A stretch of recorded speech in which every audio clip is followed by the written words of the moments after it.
Hi YouTube, this is Lee, Tatters777, and this is my nano tank. It's my first attempt at anything marine orientated whatsoever. I have a freshwater tank, 44 gallon. I've also got a tropical tank as well. I really wanted to try and have a go at something like this, but didn't want the expense. Now, the tank that I've got is a Aqua Habits Micro Habitat 30 by TMC. It's a full solution in a box. I mean, basically what you get is an acrylic tank, 30-litre tank, has a protein skimmer, has a filter system, a heater, pump with a power head. So pretty much, you know, what you would expect to get. If I'm honest, probably more than you would get from a lot of nano tanks out there in a box ready to go as a perfect solution. It's a nice looking tank. The shop that I bought it from, they had one already set up. I liked the look of it, and I thought, well, I haven't got thousands of pounds to spend, so this might be an opportunity to try and do it. What I've learned is that it's not that simple. You know, the smaller the tank doesn't mean that it's going to be easier to do. Any spikes of ammonia or nitrate or anything like that, algae, whatever it may be, is massively enhanced in a tank this small. If you've got a large tank, then it's more diluted and so it can be a bit easier. But what I will say is, it's not been overly difficult. A couple of things that I did when I bought the tank and I was ready to set up, I got the water, and I still buy the water from my local fish shop.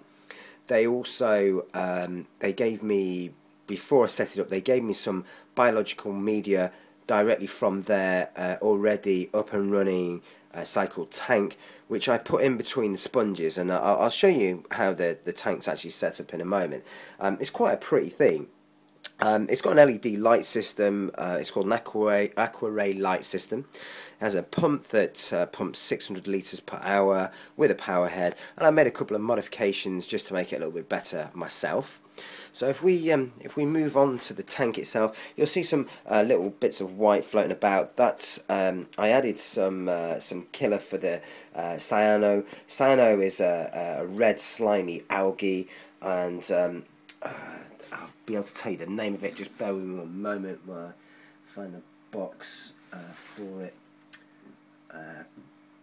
Typically, I can't quite find it right now, but yeah, I have some stuff that I've used to get rid of it, and so you put it in. It's just one capsule and clears it all down. So what we've got here is we've got the tank. It's 30 litres, as you can see. We have a protein skimmer at the back. It's quite effective actually. Runs off an air pump, and it can be moderated by this this little valve at the back, so you can adjust it and do some fine tuning. So you just about get it into the volcano, and it seems to work quite effectively. The middle chamber after this is where the filter is, and you probably won't be able to see too clearly, but there's two sets of sponges in there. And what I've done is, in between the sponges, I put some filter media that I got from my local fish shop. The thing you'll see in the far end there with the red light on the red button on the top of it is the heater system. And then in that chamber also is, if I can, there you go, is the filter. The pump system. So the water comes in at the bottom. It's already heated by the heater there, and then it's pumped out through a power head at the top, as you can see there. Now there is an additional power head you can see down the bottom, which is a Coralia 900.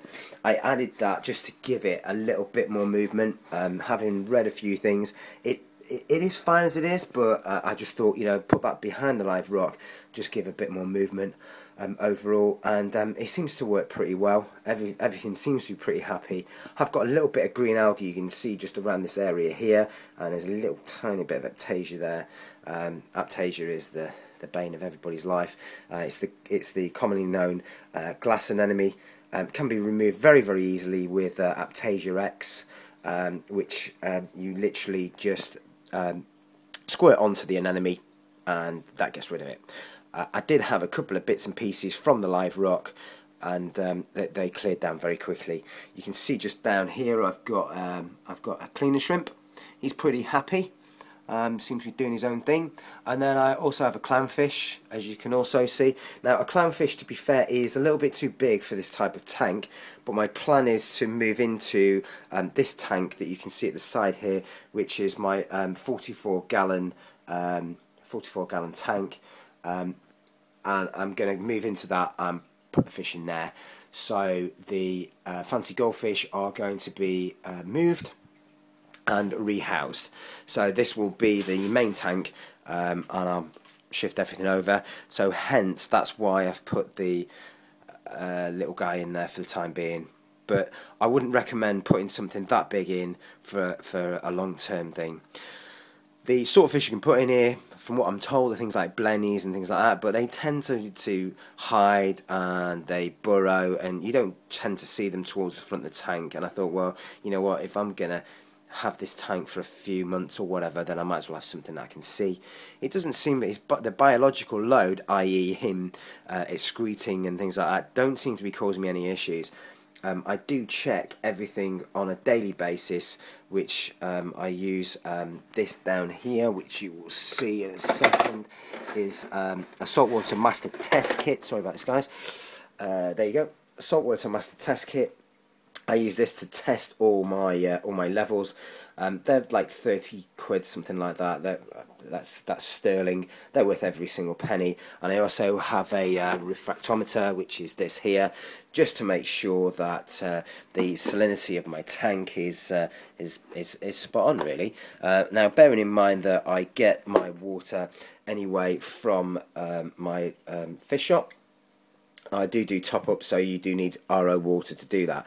But this thing is it's absolutely invaluable, and it's very clear. It's superb. I do recommend one of those to anyone who's thinking about keeping this type of tank. Guys, that's about it, really. If you've got any ideas, you know, anything that you want to talk to me about, or anything that you suggest would be good for my tank. I mean, at the moment, I only have polyps. I've got mushies. I mean, the mushrooms that you can see here were probably, they are a month old, and they're probably half that size. So they're growing quite quickly. Yeah, I've got a couple of hitchhikers and some snails and some crabs and bits and pieces like that have come out of the live rock. I mean, it's just like a whole new ecosystem. I'm learning as I go, so, you know, I'm sure there's some really experienced people out there that can tell me a lot more, and I look forward to hearing from you. So thanks for taking the time out to talk, well, to listen to me and look at my tank, and I hope to speak to you soon. Cheers, thanks, bye.